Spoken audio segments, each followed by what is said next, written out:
Back at it here at NoCoastBias.com. Farzin Vasugian and Robert Zaglinski from Kansas City to Chicago. And Robert, you were at a parade just now in Chi-Town, if I'm not mistaken, because the Cubbies just won a series for the first time at Wrigley. Yeah, Chicago making history in more ways than one, but it's also my Bears going on top over Kansas City, but we'll get to that. But oh God, no! It's fun here in Chicago. It's fun here in Chicago right now, to say the least. I don't know how the hell my Royals are still in this, man. They had that crazy comeback this week. Maybe a Royals Cubbies World Series. The two teams that it's felt like forever for those teams. The underdogs. Yep. Yeah, let's do it. All right, let's move on to football talk instead. We'll see what happens with the baseball postseason. It's been very exciting to watch for sure. Let's go ahead and get started. The first topic I really want to get into, and I know you do as well, the Cincinnati Bengals. I think you can include Atlanta and Carolina, both NFC South teams, but I think the Bengals, at least from the unbeaten teams in the AFC, they're definitely a surprise. I don't think anyone saw this coming from Cincinnati. They played very well. Their offensive line is incredible. Andy Dalton, I don't think, has to change his jersey for the following games because the offensive line does such a great job of keeping him on his feet, not just with sacks, but even pressures and hits. I mean, that's how great that offensive line is. I think people take sacks to such a serious level, they forget there are other statistics with quarterback pressures. But Cincinnati's playing really well, and defensively they're getting to the quarterback also. Cincinnati really does have all the recipe for success and possibly could go deep in the postseason. What's your stance with the Bengals right now? You know who has the number one offense in the NFL right now? The Cincinnati Bengals. Cincinnati. Yeah. So, Andy Dalton seems to be taking a turn. I mentioned last week where this game against Seattle was sort of a measuring stick. The past few years, they've had these games where they've sort of been tested against tough defenses or tough teams, and they came back from 17 points down against Seattle. A few weeks ago, I was thinking that the AFC was New England and everybody else, and coming off the heels of the Seattle win and how well Andy Dalton's playing and how they're rallying around him, and I don't know. I think we're seeing the two best teams in the AFC. I think it's almost a foregone conclusion. I mean, you still have to lump Denver in there because of their defense, but Cincinnati has the best roster in the league, and it's finally coming to fruition. You mentioned the offensive line. You mentioned all that. So, you know, I think the biggest thing, and I've said this before here, and I don't want to go on this too much, but I think the biggest thing with Bengals fans, and I don't read the Cincinnati coverage, so I don't know exactly how the perception is, but I think everyone's happy with the success. It's just they finally want to see that postseason win because Andy Dalton has not done that since he's gotten drafted. He's had an incredible career, very young career with the Bengals, but I think now it's from having great regular seasons to, hey, let's finally get some postseason wins. It hasn't just been postseason wins, though. It's whenever Cincinnati's been tested, whenever they've had a big game against a good defense or an elite team, Dalton hasn't exactly played well either. And he finally showed up, and he's finally showing up. I believe he also has the highest quarterback rating other than Tom Brady and Aaron Rodgers, if I'm mistaken. That's offhand, so don't quote me on it. The Bengals are for real. I mean, we have to be honest. Ultimately, you're right. They're going to be judged on what happens in January, and all of this that's happening right now, even if they get the number 2 seed or somehow get home field, it won't matter if they lose in the first round, if they lose in the wild card, or if they lose in the divisional. But it's looking better for Cincinnati. It's looking better is my point. Yeah, just to back you up, you are right. He's behind Tom Brady and Aaron Rodgers for best quarterback rating. So this really is statistically the best season for Andy Dalton, which is hard to do because he's had some good years. But on the other side, the team that the Bengals face, the Seahawks, I know we've jumped on this quite a lot. To me, we were kind of joking about this before the show, but I keep forgetting that the Seattle Seahawks are a bad football team right now. They're 2-3, start off 0-2. Cam Chancellor's back. They've had some exciting moments this, but still going into week 6, I think it's a valid concern at this point. The Arizona Cardinals are right now running the NFC North, or pardon me, the NFC West. So I think the concerns are valid to have right now. Is Seattle a team that's been to the Super Bowl the past 2 years, the most dominant team the past 2 years? Are they going to even make it to January? I think some of the issues we've talked about in the past, where their offensive line is really young, they don't really have many dynamic receiving options. We talked about how limiting Jimmy Graham is in an offense that's going to target him only 4 or 5 times a game. It's all coming to fruition now. I mean, because you see it here. They build a big lead against Cincinnati, and they blow it because the offense simply couldn't get a first down from halfway through the third quarter on. And this is a team that has Marshawn Lynch didn't play, but this is a team that has had Marshawn Lynch, a team that's prided itself on an option power game with Russell Wilson and Lynch, and it's inconsistency. The defense is still elite, because that's something I want to note. The defense is still one of the best in the league. I believe they're still at least top 10, if not top 5. It's just the consistencies of Wilson and his crew is holding this team back from what it could really be, because it's kind of disappointing, to say the least. Yeah, Russell Wilson hasn't had the greatest season this year. 6 touchdowns, 3 interceptions. That's not terrible, but you want more production from your 2-time Super Bowl appearing quarterback, a 2-time NFC champion. So it is kind of surprising to see the offense play at this level. They have the number 1 rushing team in the NFL. It's just they need that balance on offense, which is something that the Seahawks do not have. And I think the schedule will help them out a bit. They've got a couple games in which they can try to rebound, especially against the Rams. They'll get the Rams at home later in the season. So they've got opportunities to turn it around. But, gosh, to be at this point, I think it's a huge shock. We're seeing a couple teams start to get it, especially the Giants and the Colts. The Seahawks, they're kind of getting there. They just got to keep pushing and pedaling. And I think they'll get there pretty soon. Look, if they win their next 2 games, they will have won 4 of their last 5 games. So they will have found that turning point, hopefully soon. The Dallas Cowboys are on a bye week, but this is a crucial bye week for Jason Garrett, the head coach there.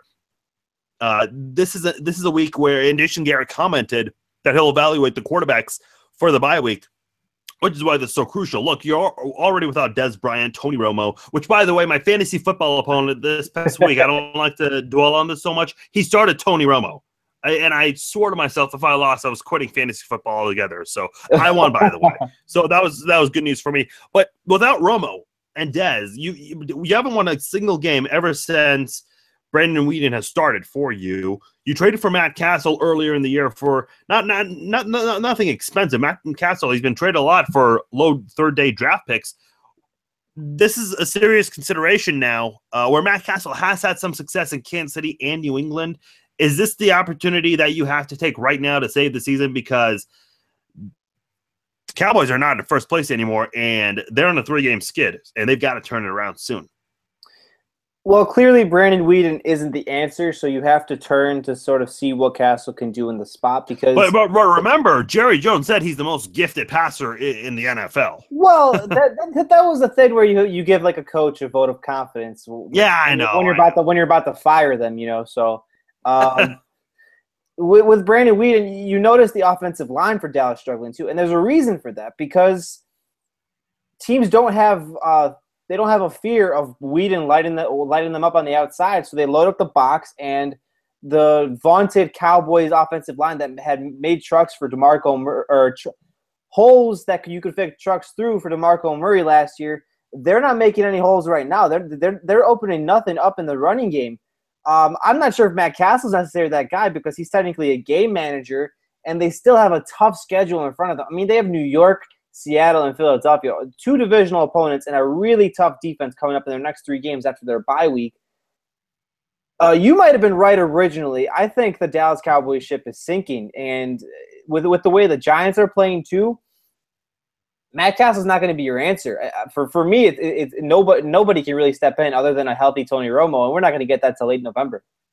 Yeah, look, with the Buffalo Bills, and you and I touched on this a little bit before the show. We were just looking around the league. The Buffalo Bills started Tyrod Taylor before the season. I mean, that's who they announced as a starter before the season. Now they're switching to E.J. Manuel. Matt Castle's the guy who couldn't even get ahead of these 2 guys. So, and look, this is a guy who's been shipped around. He's really a journeyman, which is unfortunate because no one wants that in the NFL. And having been around Matt Castle a little bit during his time in Kansas City. I mean, he's a stand-up guy. You hate to see a guy like this go through it, especially with the big family that he has. And I don't know if he's moved his family with him everywhere he's gone, but it's just wherever he goes, he can't find that success ever since he left New England, filling in for Tom Brady that one year, taking Tom Brady's almost 19-0 team and trying to make it his own, which he won 11 games, just a little bit of bad luck not making the playoffs. He did win a division here in Kansas City, but right now, I mean, that was then. That was 5 years ago. Right now, I mean, is he really the solution? And it's hard to say yes to that. But look, if you're Dallas, you have to make the switch. You have to do something because you're running out of time. New York is moving ahead of you. The Eagles, I'm not a big fan of what they're doing with Chip Kelly and the college program that he's trying to run. But if they turn it around, it just puts you behind the 8 ball even more. So I think this is a good move for Dallas if they switch to Matt Castle. Just do something rather than nothing because, I mean, we've all heard the term, if it's not broke, don't fix it. Well, right now it's broken because you haven't won a single game in the past 3 weeks, so you've got to change it. So a huge week, a huge bye week for the Cowboys, and it's rare you say that about teams going into a bye week. Let's switch gears and talk about Jamal Charles. Tough break for Kansas City, and this is the second time Jamal Charles has gone through this, tearing his ACL. It's not a re-tear. It's his right knee. Yeah, he tore it early in the 2011 season, and it came back strong, actually. As a matter of fact, Adrian Peterson also tore his ACL that same year. Both of them had incredible comebacks. I think I remember reading at the time only one running back had tore his ACL and returned with higher than expectations, exceeding expectations. Both Jamal Charles and Adrian Peterson had great 2012 season. Jamal Charles had his career best 1,500 yards, and Adrian Peterson ran for 2,000 yards, which is impressive. I don't know if you remember, was it week 16 or 17 he injured his ACL? For Peterson or Charles? Peterson. Peterson yeah. was week 16, I believe. Okay, because I think I recall in week 17 that's when he had his surgery. But still, to have it late in the season and dominate like that was very impressive. But Jamal Charles, he's going to be 29. We hear a lot about running backs and short-lived, successful careers for tailbacks in the NFL. Do you see Jamal Charles coming back strong next year? As a person that doesn't exactly see every Chiefs game, is Jamal Charles a running back that takes a lot of hits? Yeah, I mean he really does get hit quite a lot. I mean, he's a small guy, but especially ever since Andy Reid got in here, he's been used a lot, especially in the passing game because of the West Coast offense. And look, you also have to consider who do you have in Kansas City? I mean, Jerry Maclin hasn't done a whole lot. Travis Kelce is just kind of getting into it in the NFL now. It's been all Jamal for Kansas City the past few years. I mean, he's really the only viable offensive guy. I look at Jamal Charles and his recovery here sort of the same way I do Matt Forte. And Charles, knowing his work ethic, seeing how he came back from his first time, I don't think age or workload should necessarily be an issue for him. Because you see Matt Forte, he's still going strong in Chicago. He's leading the league in rushing. And they're both similar type backs, although I would say Charles is more explosive unless I'm mistaken. He might lose a touch. He might be a little slowed down. And he might be the only offensive option, so he might not produce as much as he ever did before. But I don't think there's a doubt in my mind that Jamal Charles comes back not exactly stronger than ever, but he comes back strong, and he comes back and he produces well. I spoke to a former NFL head team physician for the San Diego Chargers. He's no longer with the Chargers, but he comments a lot on Twitter. I mean, he's really the Pro Football Doc, which is actually his Twitter handle. He's on Sirius XM. I had a chance to talk to him on my Chiefs podcast, the Chiefs Zone, which you guys can catch on iTunes. And he told me he's optimistic that Jamal Charles can come back healthy. Like I mentioned, he went through this before and had his career best on the ground. He didn't participate in OTAs in 2012, so he may follow that same recovery path and process. But Jamal Charles is a pretty tough guy. And, to put it into perspective, when I said he's carried the offense the past few years, he actually led the team in receptions and receiving touchdowns in 2013. So, I mean, this is a guy who has really carried Kansas City's offense the past few years. They really want to have someone else. And it's going to be interesting to see how Kansas City's offense functions. Not that it was doing great before, but I mean, gosh, even without Charles, how do you move with that offense? So that's something we're going to see with the Chiefs. But Moving on to your Bears, 2 straight games, 2 nice fourth quarter comebacks. And kind of surprising, too. You don't think of Jay Cutler as that comeback quarterback. Look, I put the Bears away in the fourth quarter when it was 17-6. I mean, you don't think of, like I said, you don't think of him as that guy. You think of Tom Brady, Peyton Manning. Those guys are so well known for fourth quarter comebacks, as well as Brett Favre, who doesn't play now, but he was so well known for that. How surprised are you with Chicago's success the past couple of weeks against 2 competitive teams in tough environments? I mean, this is a Chicago Bears team that's really trying to pull it together and try to stay competitive, really. To shock you, Tom Brady leads the NFL in fourth quarter comebacks since he first started for the Patriots. You know who's second? Who in active career fourth quarter comebacks? Jay Cutler. Jay Cutler, is it? Is it really? It's either I believe Jay Cutler is either second or third. Eli Manning is somewhere in there too, but Jay Cutler is in the top 3 at minimum. So it shouldn't be too shocking. He's done this before. It's just that people drive a narrative around Cutler, and much like Tony Romo. What I wanted to mention about the Bears and these 2 consecutive wins, we talked about it before the show. I'm one of those fans that sort of wanted the losing today, winning later philosophy. I saw this season as lost. I didn't see any reason to go 7-9 or 8-8 and get yourself a $1 million draft pick when you can be in the top 5 and you can pick yourselves up a legitimate like prospect that the Bears have never really had, because the Bears have never tanked like this. I'm sort of changing my stance. And it's because of John Fox, and it's because of Vic Fangio and Adam Gase. And these past 2 wins, they've played with 16 players on the injury report. So you're missing players like Alshon Jeffrey. You're missing players like Eddie Royal. You're missing your starting center. You move Kyle Long to right tackle, who's only been playing it for 4 or 5 weeks. Your defense is ravaged at linebacker-wise. You just lost your middle linebacker, Shea McClellan. And yet it seems like the team is buying into this kind of football culture that they're coming together and everybody understands their responsibilities. And, you know, I like to see it. I like to see these play. I like to see the development. It's fun. It's fun and something. Look, they've been doing it. They've been doing it without Alshon Jeffrey, too, who I think is one of the talented wide receivers today. Also without Eddie Royal, who can do some things with his feet. I mean, this is a team that's been banged up and has found ways to win. It speaks to John. Again, it speaks to the coaching staff. Last year, if Mark Trestman was coaching this team, the Bears would have been 0-5. If Mark Trestman, people underestimate how much of a difference coaching can make. Yes, absolutely. Bears fans in Chicago should be absolutely excited. And I'm not saying this in a biased perspective at all. Imagine if Ryan Pace, the general manager for Chicago, puts together a couple of drafts with some stud and impact players and contributors over the next 2 or 3 years. Chicago is on the brink of something special, of brewing something special here. I don't think I'm mincing my words saying that. Oh, well, let me just say this. I think the most impressive season I've seen from John Fox is not the Super Bowl year that he had with the Carolina Panthers falling to the Patriots. I absolutely loved his coaching season with the Broncos when he turned a 1-4 Denver team with Kyle Orton and then changed the playbook completely, switches quarterbacks to Tim Tebow, and they win with an 8-8 record. 2 other teams in that division, the Raiders and the Chargers, had an 8-8 record as well.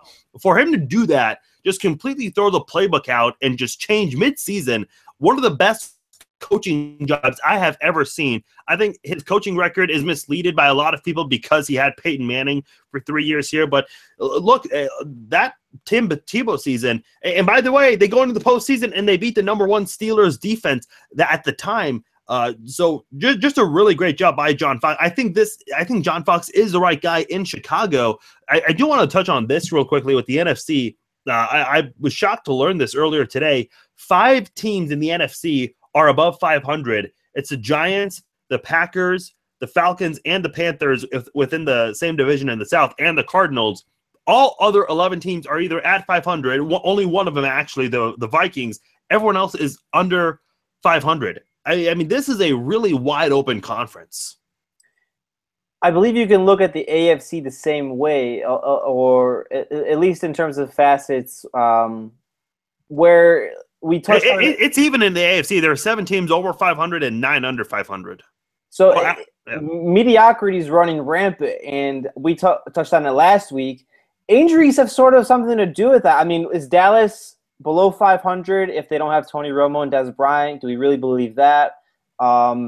Baltimore's been ravaged by defensive injuries all over, and issues with their offensive line and receivers. Off the top of my head, Seattle didn't have Cam Chancellor for a few weeks. I don't know what to make of it, honestly. But it's making for welcome parity, I would say. all right, let's move on. In Chicago, I really do like John Fox. I think Chicago is in good hands. I know the quarterback. Go ahead. I was going to ask you, outside the Chicago bubble, and I think this is a good question because this is something that's been brought up on Sports Talk Radio here when I drive around. Can the Bears do something similar with Jay Cutler where they give him an offensive line, they structure the offense, and where he plays efficiently, much like Dallas did with Tony Romo? Can they do that and turn the narrative around them? And can they be a legitimate contender with Jay Cutler, barring those factors? I mean, I think right now we're not asking right now. I'm not asking right now. I'm talking about in the future. In the future, how old is Jay Cutler? First of all, he is 31 years old. Okay, I mean, he's got a few years left in him. I think John Fox can find a way. Look, John Fox has worked with a lot of good quarterbacks over the years, which is why he's been to 2 Super Bowls. Again, I know Peyton Manning can make any coach look good. Look at Jim Caldwell. I get it, but still, at the end of the day, coaching still has a factor in that. So I think Jay Cutler can blossom and flourish and maybe have one of the better seasons in his career under John Fox. So I think the Bears are moving in the right. I think they can move in the right direction. I know it's been a struggle, especially this year with injuries, but I think the Packers a few years ago proved that injuries are not an excuse. So I think John Fox is going to do something about it. Look what he did with what I mentioned with Tim Tebow. I think he can do something about it. No, you're right. It's just I'm trying to get some kind of Chicago perspective because nobody's sold on Cutler yet. But it's a thought that's crossed my mind, and it's a thought that's crossed people's minds here. Because Cutler, it was also brought up, if Aaron Rodgers isn't in Green Bay, Chicago and in general the narrative around Cutler is likely dissipated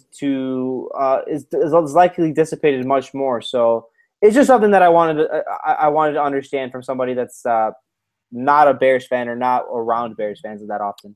Yeah, for sure. And Cutler's, I know he's taken a lot of criticism there in Chicago, and it's a big market. So, the bigger the market, the more heat. It feels like millions of people are after you. So we'll see where things unfold with the Bears. Let's go to the worst team. We touched on Super Bowl picks and potential matchups and even kind of redid our picks recently, but we should look at the opposite spectrum. Who's going to clinch the number 1 overall spot? Who do you think is the worst team in the NFL this year so far? Give me 1 or 2 teams that you think are just really bad this year.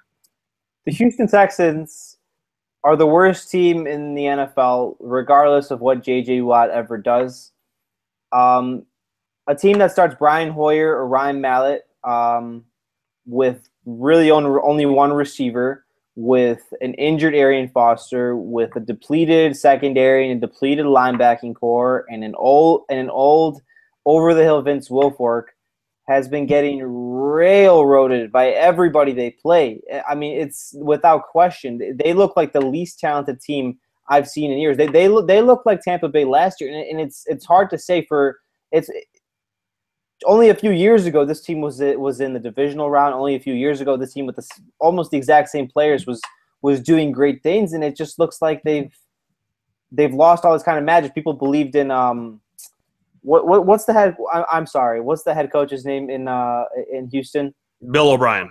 Bill O'Brien. People believed in his system and his philosophy, and it just doesn't seem like it's panning out right now. Maybe it's partly the fact that they don't have a quarterback, but I don't know. They look absolutely horrendous right now, and they have to be the favorite for the number 1 overall pick. I mean, they can't decide who the quarterback is there, but I'm really shocked by the defense too. Romeo Crennel, who's had such a successful defense wherever he's gone. And look, even when he was the head coach of the Browns, he gave the Browns, if I'm not mistaken, a 10-win season, which is the best anyone's ever done in Cleveland in recent history. I mean, he's had success, at least defensively, wherever he's gone. New England, Kansas City, Cleveland, a little bit. This defense is, I mean, this is not, I'm almost convinced that Romeo Crennel is not coaching or something because, and look, J.J. Watt's great. I think he's a stand-up guy. The things he does off the field are incredible. Like I said with Castle, I hate to see a guy like J.J. Watt go down like this. I mean, if you could make everyone a free agent, I could pick one guy. I'd love to have J.J. Watt on my football team. A monster on the field and just a stand-up class-act guy off the field. But this defense, I'm in shock. Bill O'Brien and Romeo Crennel, they've only been there for one full year, and they might be out after 2 seasons in Houston because it's really bad there. So I do agree with you. Houston is one team that has a serious shot at clinching. As for another team, I think the easy pick is Detroit because they're winless right now. Gosh, I hate to say this, but New Orleans might need to move on with Drew Brees because, I mean, he's getting older as well, and New Orleans is just not doing very well this year, especially in that NFC South where it's clearly going to be the Falcons or the Panthers taking that division. Both of them might even make it to the postseason, but New Orleans isn't really doing well either. Like I said, Kansas City, another team. I kind of wonder how things are going to go with San Francisco. I'm not a big fan of Jim Tomsula, which, by the way, did you see in the offseason when he got hired? I was about to say fired. When he got hired, that interview he gave to a local station in San Francisco. I'm not sure what you're referencing. Okay, they basically asked him, you know, this is, I think, the day of or the following day he got hired. They basically asked him, you know, who are you going to reach out to? Who are the coordinators? And he talks like he's never been interviewed before. You know, Butters from South Park. He's stuttering and so yes, like, I mean, I feel like Butters from South Park could do a better job. Like, I mean, he makes Butters from South Park look like a phenomenal public speaker. And I just can't imagine when the 49ers are in a game that's down to the wire, like he probably panics in that headset. I'm sorry, but what kind of confidence do you have in a guy like that? And San Francisco is not doing so well, 1-4 on the season. So I think those are some of the teams. If I had to pick one team, gosh, I'll go with Houston. The schedule is not helping them right now, and it's very shocking. They don't have a quarterback. I mean, they can switch quarterbacks as much as they want to. It's not going to make a difference. Yeah, you're absolutely right, and you're touching on the Lions too. You mentioned Romeo Crennel doesn't look like he's coaching. Well, it doesn't look like Jim Caldwell's doing any coaching either. It looks like Matthew Stafford's broken, and people are finally realizing that maybe all of these narratives that have surrounded Tony Romo and Jay Cutler should be surrounding Matthew Stafford because he looks inconsistent. He looks out of sorts and really talented. I mean, in my mind, the Lions are one of the more talented teams in the league. No, I mean, they have a pretty good offensive line. Oh, yeah, for sure. They have a good front seven, and just nothing's working for them right now. They look awful. I mean, last week, 42-7 against Arizona. There's no way if the Lions are coached by somebody like, say, maybe even John Fox or even Andy Reid, that they lose 42-7. 42-7 to Arizona. So that's my 2 cents on Detroit, at least. I'm still in shock with how Detroit lost that Monday Night Football game to Seattle. I mean, we've seen some really crazy losses. We saw the Giants just completely deserve to lose in Week 1 on Sunday Night Football. The Chiefs had that some miraculous fumble for Denver. But honestly, I think that has to be the worst way to lose a football game, to have it at the 1-yard line and fumble it. Like, look, I don't care if someone punched it out of bounds. You don't deserve to win a football game if you're going to fumble it on your way to the end zone. That's inexcusable. You're not going to win football games, and look, that's why they're winless right now. I mean, they're winless for more. They'd probably still be one bottom feeders, but they should have at least one win. Can you agree with that? Like, they should have won that game. Yeah, if your best player doesn't if your best player doesn't fumble the ball, and it was. I mean, you want the ball in Calvin Johnson's hand if you're Detroit. I'll agree. I don't care if that's Cam Chancellor. If you're Megatron, you have to secure it on your way. All right, getting ready to wrap up the podcast. Be sure to check out all of our stuff on NocosBias.com. Robert, give us a quick glimpse. What do you have going on on the website that fans can check out? I'll be looking into how Michael Vick can sort of fit into the Pittsburgh offense or not fit. So see how they overcame the crazy Monday night game last night against San Diego, and see how they can stay afloat. So keep an eye out for that, a little Pittsburgh analysis. Let's go on to our final topic. A couple games that we have that we think are going to be the biggest matchups this week. And you and I both have a couple of primetime games here. And look, to my point, primetime games, especially this year, I think primetime games more than ever have been exciting to watch. So I hope fans are taking advantage and watching these games, these nationally televised games, because I think it's been the best set of nationally televised games, basically. What's the one game that you're looking forward to the most for Week 6 in the NFL?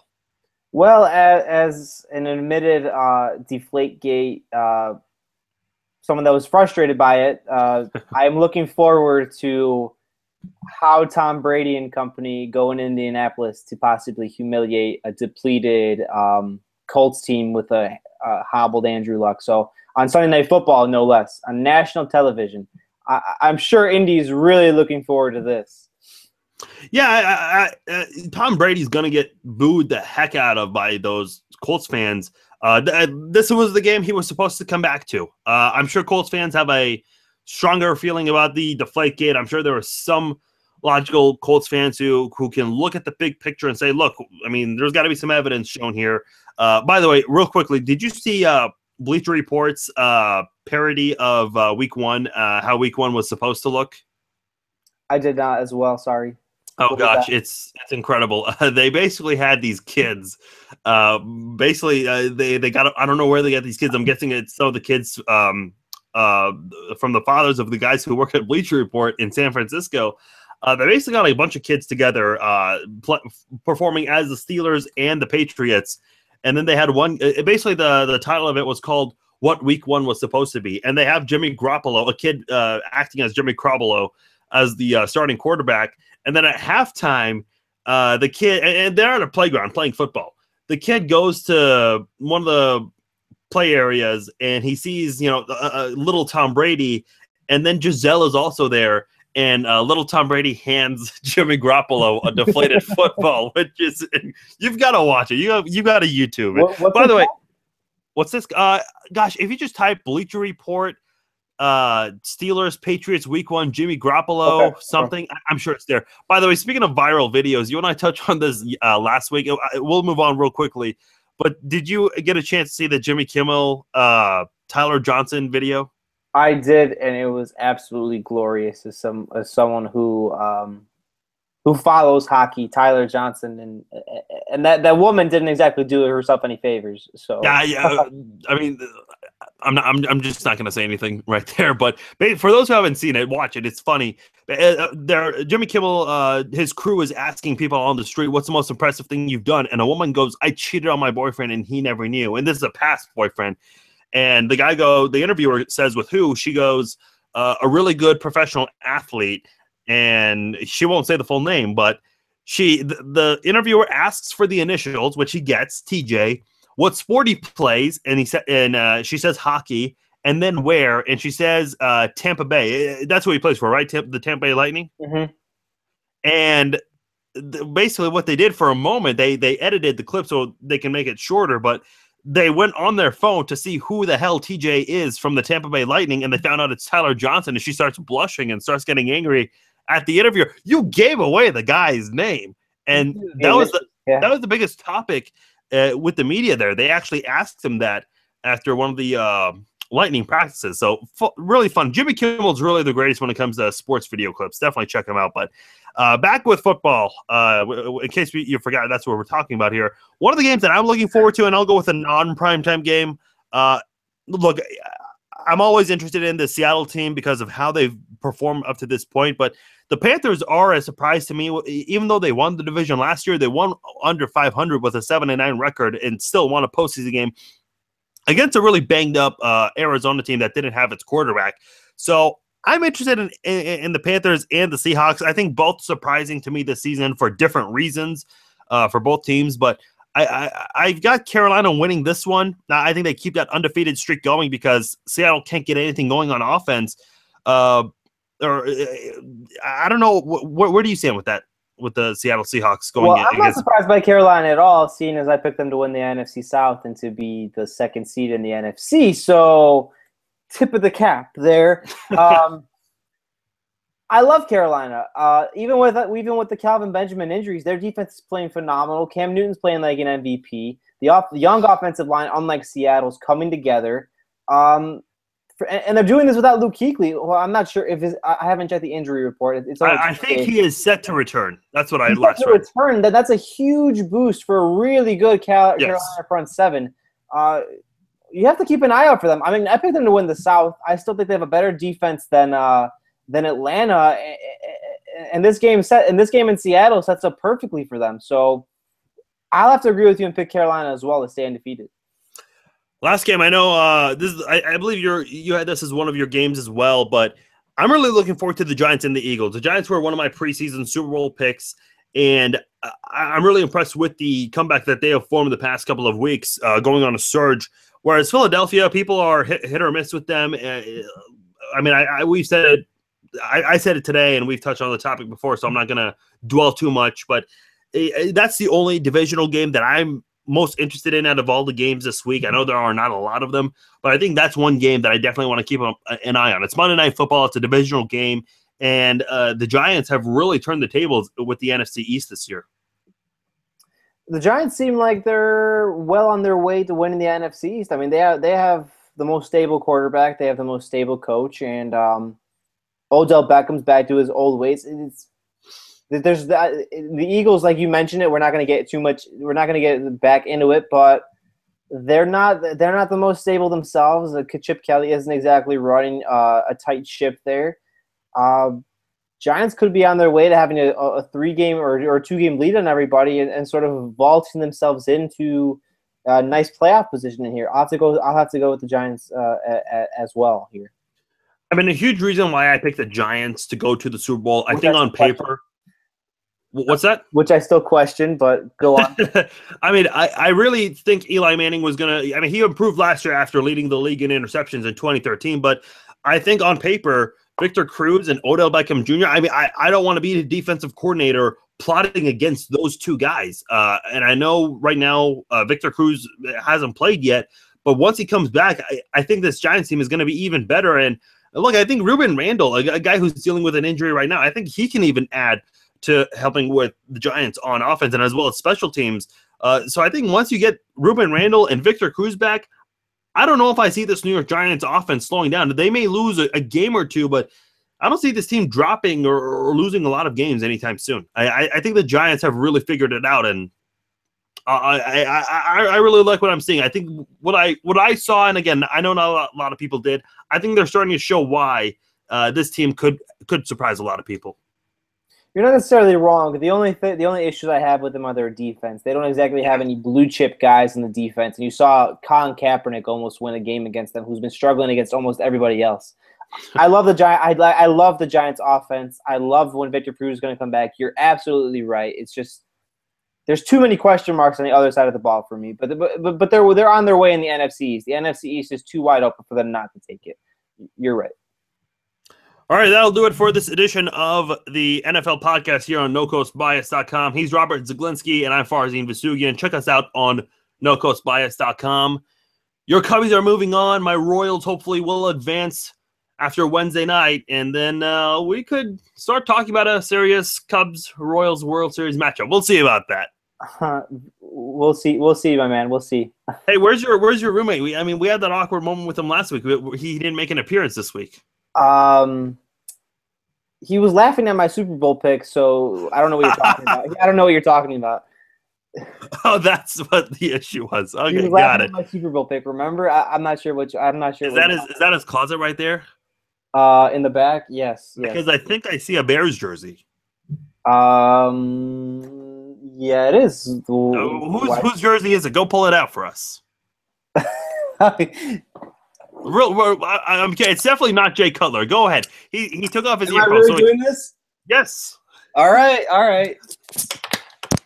Robert's roommate gave him heck last week and made me laugh. So Robert's going in there. Is it a Cutler?